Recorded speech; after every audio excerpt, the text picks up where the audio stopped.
Ok, buongiorno, ben trovati a tutti. Io sono sempre Stefano Feltri, curo la newsletter Appunti e oggi sono qui per un esperimento che non abbiamo mai fatto, ma che penso possa interessare a molti di voi, nel senso che faremo una diretta in inglese per parlare con un importante autore storico dell'economia che ha scritto un libro fondamentale per la discussione in questo periodo, che si chiama, lo vedete qui, ma lo vedrete soprattutto meglio a schermo, che si chiama L'arma economica, l'ascesa delle sanzioni come strumento della guerra moderna. E ne parleremo appunto con Nicholas Mulder, che adesso invito qui a salire sul palco, diciamo così, e passiamo a fare la conversazione in inglese. Penso che voi ci potrete seguire. Nicholas parla anche, capisce bene l'italiano, quindi chi di voi vorrà intervenire direttamente dal vivo o scrivere le domande, Nicholas potrà rispondervi e interagire direttamente. Ok, hi Nicholas, welcome to Appunti. It's a great honor to have you here. Also because you are currently in Bologna, so it's a perfectly Italian event. Okay, so Nicholas Yes. Mulder is a professor of history of modern Europe at Cornell University. He is a columnist for Foreign Policy and the Nation, and most importantly, he's an expert in sanctions, which I mean is a topic that I assumed to know something about, since in the last 3 years we have discussed sanctions a lot, quite a lot. But then I read Nicholas' book and I found out that I basically knew nothing, and there was many misunderstandings about the way we discuss sanctions related to current events, because we are so framed around Russia and Ukraine that we forgot that sanctions have a longer history and a much more interesting history than we expected. So, first of all, I would like to start with you, Nicholas, starting from your personal journey into sanctions history. Why did you decide to study sanctions in a moment, like more or less 15 years ago, when sanctions were not the hot topic they are today? Yes, grazie Stefano for the invitation, and it's very nice to be here and to speak to an Italian audience of people who are interested and readers. So I became interested first in the topic of sanctions in around 2012, 2013. And at the time, the main sanctions issue were the sanctions against Iran. Of the permanent 5 members of the UN Security Council to try to stop an Iranian nuclear weapon from being developed. And in the following years, the Obama administration in Washington managed to negotiate, using the pressure of sanctions, a successful nuclear deal with Iran. And that got me very interested, assessing the viability, the potential for such a deal to succeed as it was being negotiated, what had happened in the past. And so I tried to look at history. My previous background was as an economist, but always interested in history. And now I'm really fully a historian also. But I came at it from economics, found very little literature actually on the development of sanctions, why people began to believe that this was a useful instrument. And then I was led back to the early 20th century, to the First World War and the League of Nations. And I began to dig around, and that became the research for my doctoral degree in the United States. And ultimately, the result of that was this book. Great.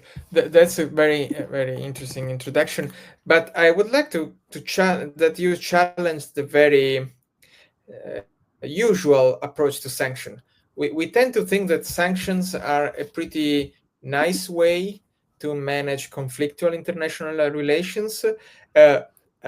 We tend to think that there is kind of a continuum that starts with commercial relations, so 2 countries or more countries interact peacefully. Then if things get a little bit tense, they start to use tariffs or other commercial reaction Then we moved to diplomacy, and the ambassadors started to negotiate. If the ambassadors fail and the diplomats fail, then we move to sanctions.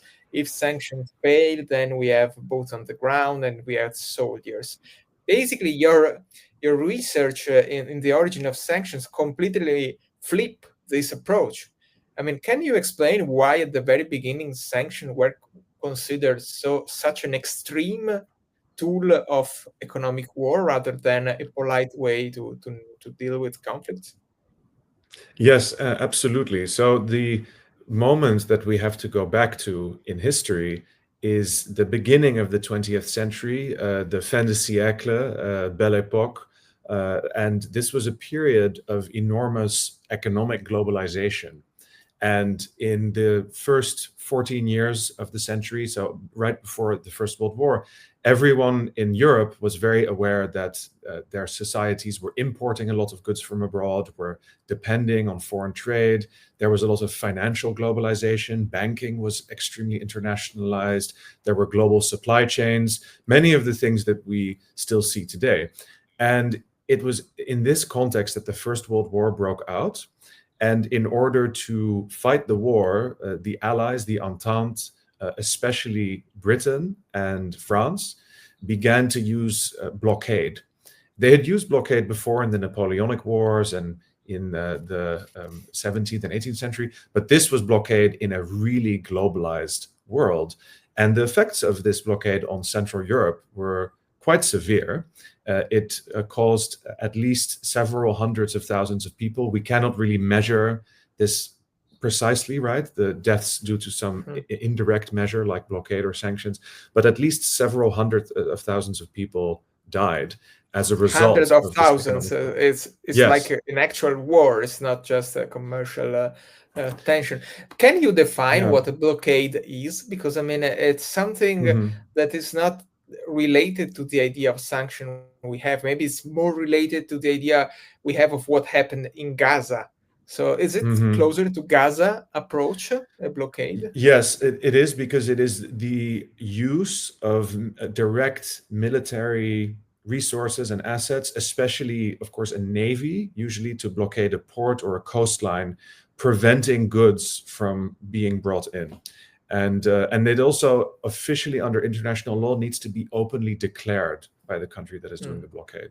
Yeah. And so how that's was the this difference. the enforcement of such a blockade? So it was a military. I mean, sanctions were a military tool. I mean, you need the army to create a blockade, right? Correct.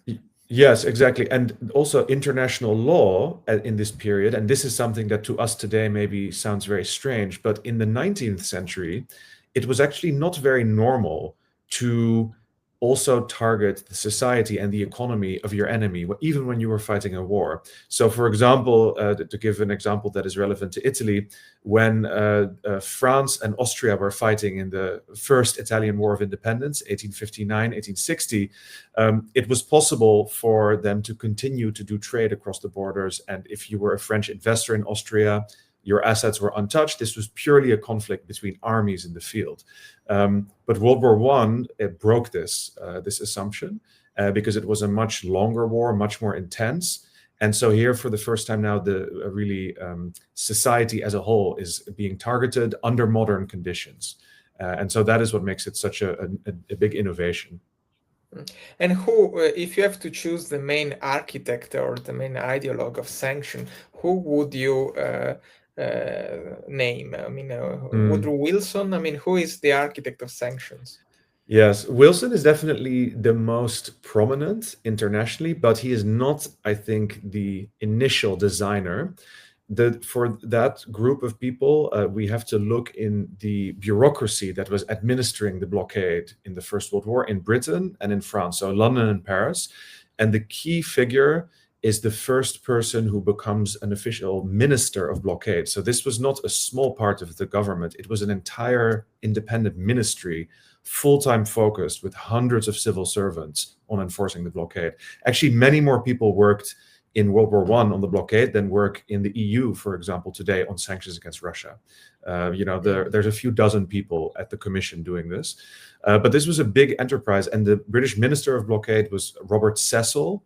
He was the son of the previous Conservative Party Prime Minister, and he later also became the negotiator for the British delegation at the Versailles Peace Conference at the end of the First World War. And this was very important because it's at this conference that the treaty to create the League of Nations, the covenant, so the charter of the League of Nations, was first negotiated, and Cecil was the negotiator who negotiated with Wilson, with the Germans, with the French. And because he had been the Minister of Blockade, when the topic came up, this League of Nations, Società delle Nazioni, how will we make sure that it is not toothless, that it is not just a very idealistic organization that will only talk, but it has no army or enforcement power? And Cecil proposed, what we need to do is do what we did in the war, but then threaten to do it to any country that breaks peace. So if you commit an act of aggression, you bring down on yourself as an aggressor state the entire collective economic power of isolation of the entire League of Nations. And this was the key moment, because an instrument that had been developed in wartime now became an instrument to secure peace, guarantee peace, and it could be used in peacetime, precisely because it was meant to prevent war from beginning. So this is where I locate the origins of modern sanctions, the way we think of them today. I try to resist the temptation to jump to current events and to Russia, because it's important to stay focused on the initial approach. Basically, you're saying that sanctions are a legacy of this big innovation in First World War to target civilian population as an act of war. Before the First World War, war was a matter of armies. So if you were not enrolled in the army, you were basically out of war. You might become a widow, an orphan, but the war was not a real danger for you. Sanctions change all of this. But when you say that in peacetime, the aim of sanctions was to punish a country that threatened territorial integrity, or to like it was something in between deterrence and actual punishment. But so there was not this idea that is so common now, that sanction can shape the decision process in reducing the support to the current regime or current government. So the idea was it's like a nuclear weapon. So you use once and you punish the outlier. Yes, exactly. And I think I make that comparison to nuclear deterrence because the League of Nations civil servants who used and developed sanctions in peacetime in the 1920s, they were not, very bloodthirsty people. They were idealists, but also realists. And they hoped that they could use the memory of this starvation of civilians in Central Europe and in the Middle East as a warning to future countries that were considering trying to change borders by violence, for example, by force. And they hoped that merely pointing to what had happened to Germany, because Germany had been the main target, that would be sufficient to deter them. So it was about mobilizing a memory and saying, look what happened to Germany. They ultimately were starved into defeat. I actually do not argue in the book that this was the case. I think the collapse of Germany and the German war economy in World War I is more complicated than this, but we can go into that later also in comparison to Russia. I think it's an interesting comparison to make. But what matters is that people believed that the blockade had been decisive. Because if you remember, of course, the First World War, right, in Italy, it was in the Alps, but also on the Western Front, it seemed that for years there was no progress militarily. So as the war ended, it became very appealing to think it was some other more indirect, more distant force that had been decisive. And this is why the argument for blockade and sanctions became so powerful, because it could be argued it was not military force, it was economic deprivation, economic isolation that had been decisive in defeating Germany. And now we have to discuss why Italy is so relevant in this story. But before moving to sanctions against Italy, are there other stories that is important to tell from this period in terms of how sanctions proved relevant or less relevant than expected, or with the side effects that were totally unpredictable? Yeah, absolutely. One of the things that it was quickly discovered in the 1920s was that sanctions could work very effectively as a deterrent against small states that were involved in conflicts with their neighbors. And there were at least two cases where the threat of sanctions by the League of Nations worked quite effectively to stop a small border conflict before it could escalate into a much bigger war. The first time was in 1921 when Yugoslavia, which was then a very new state, was invading the north of Albania. The border there had not been fixed when Albania was created right before World War I. And Yugoslavia used this in order to try and push the border southward. And the League of Nations threatened to impose sanctions, and that caused the Yugoslav currency to collapse on the foreign exchange market. And very quickly they withdrew. And a similar thing happened in a small border war between Greece and Bulgaria. This is a very interesting case. It's also known as the War of the Strayed Dog because it's apparently, according to the myth, started when a Bulgarian border guard lost his dog, and the dog went across the border and he ran after it, and the Greeks shot at him, killed him, and then there was a border skirmish. But this threatened also to escalate into a bigger war, and same thing happened. The League of Nations intervened with a very strong sanctions threat against Greece, which was moving its army across the border, and quickly Greece backed down and de-escalated, and the situation was solved. So in these two cases, it seemed that this theory of deterrence worked. And this is also what we have to remember when we ask ourselves, why were sanctions not effective in the 1930s against first fascist Italy, but also later against Japan, and the threat of sanctions? Why was it not effective, for example, in deterring Hitler from his aggression? Is that these were small countries, and larger countries believed that it was possible maybe to resist sanctions and to become more self-sufficient.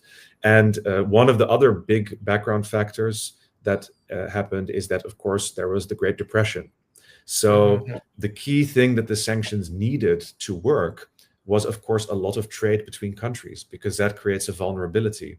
But the Great Depression reduced the amount of trade. The global economic system completely collapsed. So there was less of a threat of being severed from global exchange, because already the amount of interdependence was reduced. And this is one of the reasons also that the deterrence worked much less well in the 1930s. Yeah. That's an interesting comparison to what is happening now, because it is true that you can weaponize interdependence for bad reasons, but you can also use it for deterrence and to prevent conflict. Once countries become more isolated, like the US is doing, it becomes more complicated to leverage commercial relations in order to shape their political behavior. But let's stay in the 30s, because as you know, since you are a scholar also of Italian history, in Italy we have perfectly removed our past as a colonial aggressor, and as we do not think that we played in the same league as the UK or the Belgium or Portugal. We have not elaborated that kind of memory, so we basically know nothing in terms of our colonial past. So let's try to explain what happened with Ethiopia, like if you are talking to an international audience, because I think that also the Italians who are watching this or listening to this, they have no clear recollection of what happened and why it was so relevant. Yes, sure. So the original attempt by Italy to, I would say, force its way into the great European colonial game, the scramble for empire, begins in the late 19th century. The first settlement in Eritrea is actually already established in 1869, so 1 year before the full unification of Italy, when the Papal States are also unified. So it's only a few merchants, it's commercial, but quickly they use the commercial presence to begin to push inland and try to negotiate with the local indigenous peoples for more trading access. And by the 1890s, there is an attempt to conquer Ethiopia already, but in 1896 at Adwa, the Italian army suffers a defeat, And there is, as a result, a strong sense that in Italy, all the way throughout the first few decades, the liberal period with Giolitti, but also after Mussolini comes to power, that in Ethiopia there is unfinished business. And it should be said that Italy does not remain passive after Adwa, after 1896. In 1911, Italy attacks the Ottoman Empire in North Africa and takes Libya. So Libya becomes an Italian colony in 1911. And then it also has a colony dating back also to the late 19th century in Somalia. So it's already in both East Africa and North Africa. And Ethiopia seems to be the area where it is possible to link the Italian possessions, or almost link them.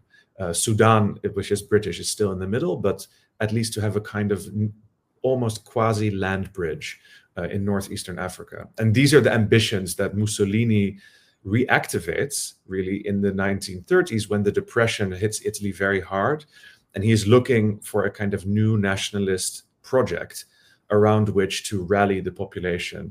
So there is unfinished business from the past, but there's also now urgency. There is a lot of unemployment in Italy because of the depression. And it seems that invading or expanding the Italian empire in Africa is, at least to some degree, a solution to this, because it will mean a lot of military spending. But also, to develop Ethiopia, there is a very large, in the hundreds of thousands of Italians who are sent to build roads and to do the logistics in Eritrea. So one of the striking things, and I don't know if Italians know this, the army that begins to be built up between 1933 and 1934 in Eritrea and Somalia is the largest single colonial force that any European country has ever sent to the African continent. No, I had no idea of that. Yeah, half a million people involved. Yeah.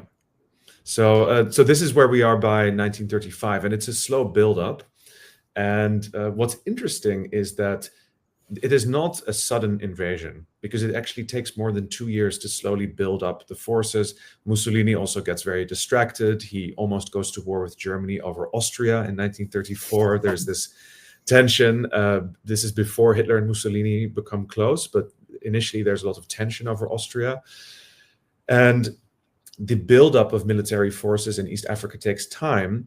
And one of the things that is also important to realize is that to send boats from Naples, Palermo, Livorno to Eritrea, to Asmara and Mogadishu, you have to go through the Mediterranean, past Malta, and then past Port Said and Alexandria in Egypt, and the Suez Canal. And the Suez Canal is owned by, at the time, an Anglo-French company. It's a private company, but it is effectively in the control of the British and the French. So they know very well what is happening, and they can see this buildup. So in the first few months of 1935, it is in that sense a little bit similar to the buildup of the Russian invasion of Ukraine, which we were aware of right in the months before. Western capitals, particularly London and Paris, begin already to plan for sanctions if there is an attack. So there is, it's not a sudden attack. It takes quite a long time. And as a result, when the invasion does happen on the 3rd of October, 1935, very quickly the League of Nations responds. So within 2 weeks' time, 52 member states of the League of Nations have joined in the sanctions regime. And to give you an impression, at that moment, there are only about 60 sovereign countries in the whole world. So this is actually really basically the majority. The whole international community was against Italy. And Almost what kind the of entire, sanctions? It was a blockade. What kind of sanctions were at the time? Yeah. So what's very interesting is that the blockade model for sanctions in World War I was based on this idea that the economy of a country and the society would grind to a halt if you could find the essential raw material or input and cut this off, sever the imports, the import channels. But there was a different theory which was developed in the Treasury in London and also in Paris, and they realized Italy actually, one of its weaknesses is the balance of payments. So the Banca d'Italia has a very limited amount of gold and foreign exchange reserves, pound sterling, French francs, with which to finance these imports. So actually one of the ways that we can put pressure on Mussolini without totally collapsing the Italian economy and causing perhaps the downfall of the regime, because this has to be said, the British and French policymakers never intended regime change in Italy. The sanctions were not meant for that. They were merely meant as an inducement, an incentive to stop the invasion. But they actually liked Mussolini for being a strong leader who was stable and could keep Italy together. So there was not any political internal disagreement, but there was a big strategic international diplomatic disagreement. So they found this method of putting a lot of pressure on Italy's exports so that Italy would earn much less foreign exchange to be the best way. Slowly, the reserves of the Banca d'Italia would drain. And they actually had very precise calculations. And one of the most interesting things about researching the book was to find a lot of evidence about the calculations that were made very similar to today, what sanctions policymakers are trying to do in other cases, that the estimates were that between 9 to 15 months time, Italy will just run out of money and Mussolini will have to stop the invasion because it costs a lot of money, right? To sail through the Suez Canal, all these boats that have to be chartered, the enormous amounts of resources that have to be spent getting water and fuel and food to the invasion army. So the costs of maintaining this are enormous. And that means that if you put pressure on Italy's revenue generating exports, you can ultimately prevent this army from sustaining itself. That was the theory. And what happened actually? I mean, why? I mean, there was the war international community targeting a medium-sized, large country with a very precise goal, which was to stop the invasion of Ethiopia. Why did it fail? I mean, on paper, it was the perfect framework to make sanctions successful. So what happened? What went wrong? Yes. No, very, very good question. So there is an important caveat to the entire international community, because of the 8 or so countries that did not participate, there were 2 that were very important: the United States and Germany. Germany had already left the League of Nations, and Germany was actually, even at this point, Hitler did not necessarily support Mussolini. The Germans were also selling weapons to the Ethiopians, actually, because they cared also about making money. So there was no alignment, but Germany simply did not want to follow the League of Nations, which it considered to be a liberal enemy of the Nazi regime. And the United States at this point was a very important country. Of course, it was one of the largest economies in the world, but it had relatively little trade after the Great Depression collapsed. But the one area where it was crucial was that it was a big oil exporter. And this was key because this meant that Italy could resupply itself with oil and with fuel. So the question was essentially, what is the United States going to do? And in February 1936, so this is about 3-4 months into the sanctions, the Banca d'Italia is getting worried. Mussolini realizes that the war effort needs to be successful soon. The first 3-4 months, there is very little progress militarily in Ethiopia. And there is a moment where the Americans have a chance to come in and get rid of this neutrality stance and join in the sanctions. But at that point, Congress is very neutralist. So they do not want to get involved in foreign wars. They also came to believe that they had been dragged into the First World War and that had been a mistake. They did not want to have anything to do with old world European imperialism. They thought of themselves as a young nation. And so at this crucial moment, Congress prevents the President Roosevelt from joining in the sanctions. And this gives Italy just enough time to complete the conquest. So it is a good question. If they had joined, I think the pressure would have been much more severe and potentially Ethiopia could have lasted for longer. But the other thing that was a crucial oversight, and this is the second element of why Italy ultimately did successfully conquer Ethiopia, was that the League of Nations did nothing to help Ethiopia. So it is not only about incomplete pressure on the aggressor, it is also a lack of assistance to the victim. And this was a key thing, right? The sanctions were the negative economic weapon, but there was also an understanding in the League of Nations that you had to help the victim of aggression with mobilizing finance, giving them loans with which to buy weapons for self-defense. And this was what was not done for Ethiopia. So it's a combination of these 2 things.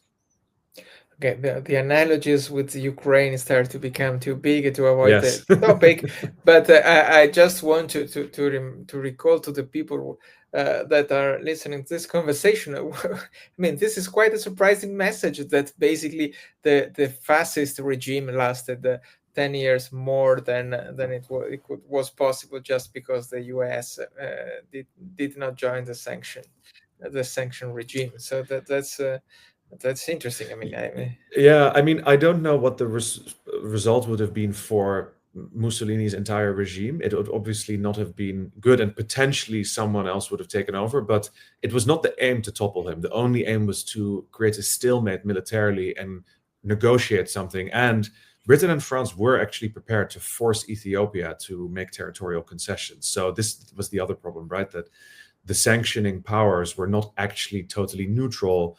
They were also still empires. They had their own colonies. yeah, And that's even correct. though Ethiopia was a fully sovereign member of the League of Nations, it wasn't considered an equal member, right? Because Yeah, it yeah, was at the absolutely. time under those assumptions were very different and very racially loaded and imperial and colonial in their thinking. So I think that is the other thing, right? That this was not ultimately a contest between equals. Okay, so let's move to Ukraine and Russia. I Mhm. mean, according to what you just outlined, basically sanction should have been more useful before the invasion. I mean, after Crimea, while in that basically 8 years, there were very mild sanctions and not comparable with what happened afterwards. So, how do Mhm. you? What is your assessment of the use of sanctions? Basically to punish Russia. So those sanctions were useless, were effective to prevent Russia to succeed, or were just virtue signaling, as economists like to say. So it was just a Mm. way for Western communities to say, we don't want to get into war. We want to do something to prove our public opinion that we are on the right Mm. side of history, but we do not want to get involved directly in the conflict. Okay, so I mean, this is of course the key debate, and I think that we first need to avoid very simplistic answers. It's not completely one way or the other. The answer is quite nuanced, but we have to be clear about what the sanctions were meant to achieve. And here, I think it is also important to take into account the messaging from the West, because initially the hope was that sanctions against Russia would actually really cause a total collapse of the Russian economy, or some sort of revolt or problem politically that would force Putin to break off the war. And obviously, neither of those things have happened. And over the last few years, I think beginning in late 2022 and since then, Western policymakers have actually now embraced a different goal. So the goal has shifted from deterrence and or maybe collapse to attrition. So this is indeed, as you were mentioning earlier, a much more war of endurance, draining Russian resources and imposing costs on Russia for its aggression against Ukraine. So it's a more modest goal, and sanctions have had effects. So I do not want to deny, right, and it's very clear, Russian oil, to the extent that it is still traded, is selling at a discount. So the Russians have more difficulty gaining buyers for their oil. They also have definitely missed on income that they would have had if there had not been sanctions.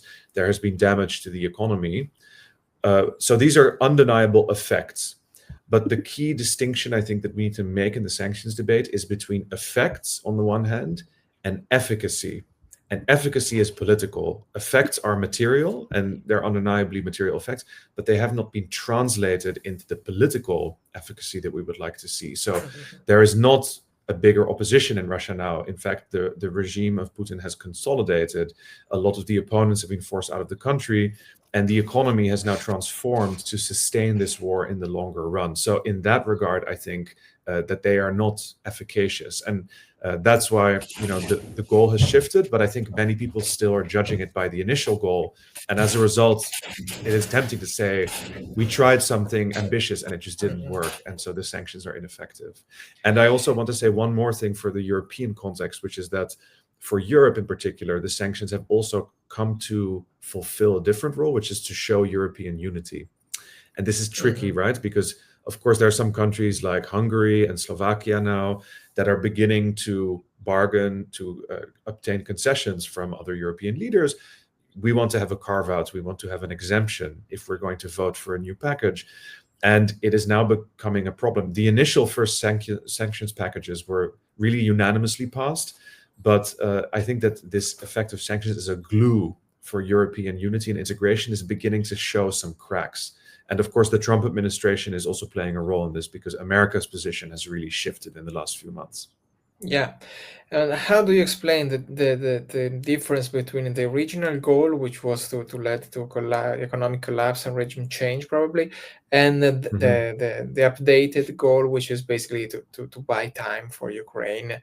Yeah. It's not that clear exactly what we are trying to pursue, because we are at the same time buying time but preventing Ukrainian to succeed. So we are basically I don't know, building this kind of equilibrium that is not really stable, and it has a very high cost in terms of human lives and economic resources.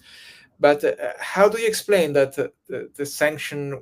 I mean, we're using the same tool for a different goal without truly updating the tool. So it's just second best. So we're just saying, okay, we failed, and now we ran for the second prize and not for the first one. Yes, and I think that it is difficult once you embark upon this course to admit that these things did not work as well as they could have. The other thing that, right now I think is going to be more and more urgent as we are getting into this pattern of the United States making some efforts to have talks and Europe saying, no, we want Ukraine at the table, right? We are not prepared yet under the current conditions to do that. I think there is a lot of lack of clarity about what outcome do we consider acceptable enough that we might lift some sanctions.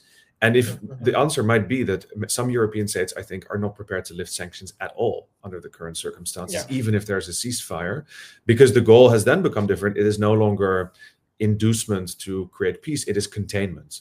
It is simply to keep Russia in a state of relative long-term isolation.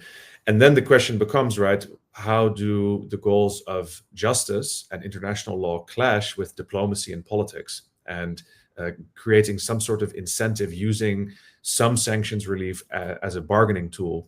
And I think here we haven't had this conversation in European capitals or in the European public sphere enough, again, because we are still very much in the support for Ukraine mindset. But it might happen in the next few months that there is a proposal for some kind of deal. And I think it would be good if we start thinking about what are we prepared to demand and what are we prepared to give in terms of sanctions relief for certain concessions given to Ukraine, right? Certain security guarantees and others. If we can get those things, then are we prepared to reduce pressure on Russia at all? And I think that's an important debate to have. Yeah, we have some precedents in terms of, carrots, not only sticks, with Iran, with Venezuela in certain moment, with Syria right now. And now they have this so-called moderate jihadist in charge, and apparently we are very open to do business with them. But staying close to Russia, I have a couple of questions. The first one is, there is this huge debate about the Russian assets that were freezed at the beginning of the war, and they are basically physically hosted in European central banks or clearinghouse, mainly in Belgium. The big argument against using these assets to support Ukraine is basically that even during wars and during sanction regimes, some form of, business rules remain valid despite politics, despite the war, and so on and so forth. Based on your historical perspective, which side do you agree most? With the side saying if you do sanction, you have to go all in, so you need to do whatever it takes to get to the goal, otherwise everything is pointless, or you support more the argument saying, if we are trying to go back to normal, we cannot destroy the very fundamental trust in international trade, in the international financial systems. So if this money are Russians, but they are in a Belgium clearinghouse, so if we size this money, nobody will trust Mhm. us anymore, or at least any war criminal will trust us anymore, or any dictator, which is still relevant. Mm. No, I mean, it's a very important debate, right? Because if we were to seize these assets, actually, this would be one of the biggest expropriations of property done in the West in the last century, in terms of the monetary value. So it's not something to be done lightly. I am more in the second camp that you outlined, not because I don't think that we shouldn't be creative and do everything we can to help Ukraine, but because, again, I think it is very important to think about the long run consequences of such an act, not just for financial stability. And right, China, Saudi Arabia, several Latin American countries have said we don't really consider the euro to be so safe anymore if this were to happen. I think beyond that, what is more important is simply that we are third parties in this conflict. We are not openly in a declared war with Russia. Ukraine has every right to seize any Russian assets that it can get its hand on in its territory. But if we are not willing to also assume the burdens of war, it is difficult for us to claim a belligerent right that is so serious as an irreversible confiscation, because we would not be just taking it, we would be then also giving it to Ukraine or doing something else with it. So the money would be spent. This could not easily be undone. And I think there is, particularly as we enter a period now where potentially there is going to be some negotiation process emerging eventually, or at least the potential of it, we need all the leverage that we can have. One possible solution that I could see is that Russia, which considers this money, I think, to be lost for the immediate future, we put it in a special foundation or in a trust that if there is a ceasefire, this money will be paid as collateral. So it will be held in a third country that is neutral. And if there is any new conflict, then it can be then given to Ukraine, but this will be written into the ceasefire agreement or peace deal, right? So this, you can consider this money to be a down payment by Russia to invest in the peace deal, and it will remain under the custody of some international body as a guarantee that there will not be a renewal of conflict. So I think we need to think long run, not just all the money right now, because Ukraine is already earning the interest on these assets. But how can we structure this into a peace deal with the right incentives so that no new war breaks out? That would be my argument. That's why economists sometimes are relevant alongside with diplomats and generals, because they can think in terms of incentives, like Nicholas, you are doing right now.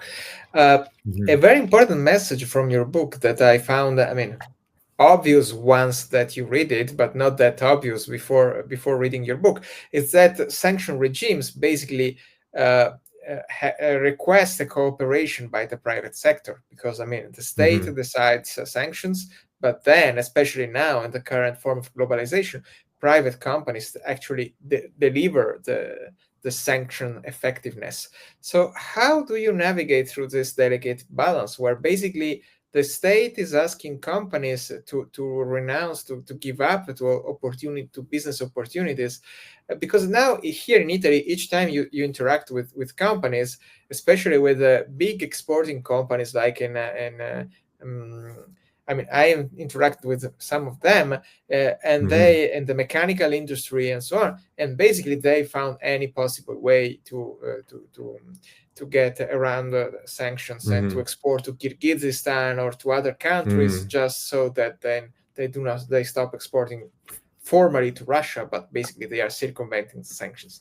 So yes, how do you explain that? I mean, it was just the case as it is now in the 30s, or is all structural tensions in the sanction tool or not? Yeah, yes, and no. There definitely are countries that are still willing to risk going around it, and indeed, like you mentioned, right, the important comparison between the Italy-Ethiopia case in the 30s and today is that while the sanctions against Russia are supported by a very large group of countries, the world now has many more states, and that group only consists of about 40 states out of the 200 states in the world. So they have about 50% of global GDP, but they are only about 1/5 of the member states of the United Nations, for example, that have really participated actively in these sanctions.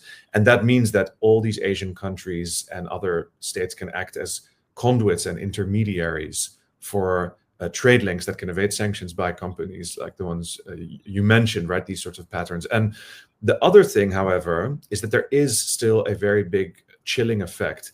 And this is because so much more, if you know anyone who works in the corporate world today will know, compliance departments rule a lot of the Yeah. world, and lawyers are very important, and lots of international transactions need to be cleared by compliance first. So that means also that once the sanctions get going, they do become internalized by the business sector. And a lot of sanctions today are not always about stopping every transaction, but simply making it so risky for companies to do certain things that they will, because of their own internal compliance procedures, refrain from doing them.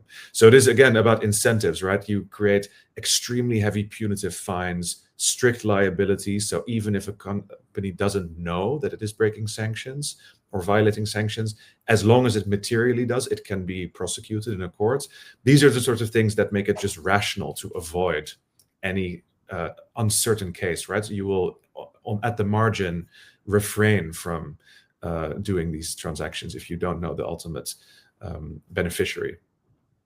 And what we have seen in recent past in Italy is that things get even more complicated when the counterpart backfire. I mean, when the very first wave of sanctions against Russia in Italy were framed as an economic damage to Italy because of counter sanctions from Russia. So basically, like parties like the League, the Northern League, argued that Italian small, medium-sized companies were penalized by sanctions just because Russia put some sanction as a reaction to Western sanction.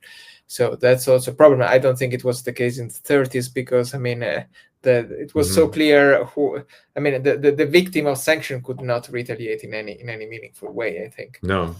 But Exactly. one recent objection to sanction is that they are not an international tool, but they are a Western tool to discipline global South countries. So it's not that the world is acting against Russia, it's that the Western is acting against Russia through sanctions, pretending to represent the world world, while, as we see, some countries who are on the side of Russia or not aligned, they just take some profit from this kind of form of decoupling. So if you have to give an assessment of the tool of sanction right now, would you say that it's a tool for the international community or just for Western countries that have not the right, I mean, who cannot face to go directly to war, so they use sanctions, but I mean, is there any form of sanction this between global South countries or not, to your understanding? A little bit. It's a very interesting question. So I would say the answer to your question, are they multilateral international tools or also tools used only by the strong? The answer is both. So we do see quantitatively that most sanctions are richer countries putting sanctions on poorer countries. So the average GDP ratio of a sanctioning country to the target, on average of most cases in the last few decades, is about 20-1. And this is simply because the United States imposes so many sanctions that its very large GDP kind of skews things. But it is clear that the United States is still the main user of sanctions. But there are some global South sanctions internally. One important recent set of cases was ECOWAS, the Economic Community of West African States, because if you may remember that there was a set of coups in Mali, Niger, and Burkina Faso, and then Nigeria actually imposed really harsh sanctions that went further than some Western sanctions. They cut off electricity to Niger, and they really it went very far. Eventually, they walked it back when there was an outcry in Nigerian society about this. But that's one case recently. Other than that, I think what is most interesting is to see China beginning to use, right, particularly now in the trade war with the United States, more coercive countermeasures. And it is interesting that they move in new industries like critical minerals, but also that they are trying to really mirror the Western policy. So they take the American export controls and then they copy them, but apply them to different things that are a Achilles heel of the United States. So this is interesting now, because I do think that what happened recently with the Chinese rare earths and critical minerals export controls that were used in the last few weeks, right, by China to make the Americans de-escalate effectively with that deal in Korea that we saw 2 weeks ago. I think it is an important moment. It is probably the first time since the oil crisis and OPEC in 1973 that a country outside the West really has a quite strong source of leverage that it can and is threatening to use. In that sense, we are moving into a more multipolar situation at the same time. So it's complex because there are still multilateral sanctions, UN sanctions. But the key thing now, for example, Syria, is those are going to be the last to be removed, probably. The US, the UK, the EU have already lifted a lot. So there is also overlapping. There are overlapping cases. That's fascinating, this idea that Chinese try to copycat and to improve our innovation, not only in the green tech industry or in manufacturing industry, but also in global multilateral institution techniques. I mean, if they use the WTO against us, maybe they can save it. Who knows? That will be interesting to see. We have a few more minutes, and I want to read you the question that Duilio Carli wrote in the chat. I don't know if you can see on Substack, but basically he's asking when the EU, UK, and other partners will put their boots on the ground in order not to let all the burden of the war on Ukrainian shoulders. I try to rephrase the question in a way that is more consistent with your book. In which cases we see that sanction led to a war? To an open war, so they're not preventing the escalation, but they are the first step of the escalation. So could you just repeat the question one more time? No, the question is, in which cases you saw in history that sanctions led to a war instead of preventing a full-scale conflict? Okay, yeah. No, that's a very good question. So one important case is in Iraq. Where there was first a war when Iraq invaded Kuwait that led to big Western sanctions. Those sanctions did not compel Iraq to withdraw, so then there was a military intervention. But the goal of the intervention was to liberate Kuwait, but not to topple Saddam Hussein's regime. And the effect of that ended up being that Iraq remained under sanctions for the entire 1990s, and there was no agreement in the Security Council what Iraq exactly had to do to get the sanctions lifted. So this was a very ambiguous situation, still a big diplomatic disagreement among the P5, especially United States, France, and the United Kingdom, which all had their own objectives. And then eventually, of course, we know what happened in 2003. The Americans still believed that Iraq was a threat and invaded it. So there we can see now, with the benefit of hindsight, long perspective, the sanctions were merely an accompaniment and also an intermezzo between two wars against Iraq. So that would be one case. I also would say Iran, right? That the sanctions against Iran have not really led to a durable agreement again since Trump withdrew from the first Iran nuclear deal. And this summer we had a war between Israel and Iran. So there too, I think the sanctions have really been a kind of placeholder until things escalated. And this is again where the book tries to suggest that we need to always use them together with diplomacy, and we need to think about the positive guarantees that we can give, because sanctions oftentimes do not take away this mistrust. I think that on this note we can conclude this conversation. It was super interesting to me. I saw that there were many people connected on Substack, so I hope that it was interesting also for all of them. So thank you, Nicholas, for this great conversation. Grazie perché ci hai detto che tu parli anche italiano, perché hai studiato sulle carte italiane, quindi thank you again so much. And good luck for the Italian edition of your book. It is published by Einaudi. We forgot to mention the publisher at the very beginning. So thank you again. Grazie, Stefano. It was super interesting. Grazie Stefano e grazie a tutti voi spettatori e spettatrici. Grazie. Grazie. Ciao. Ok.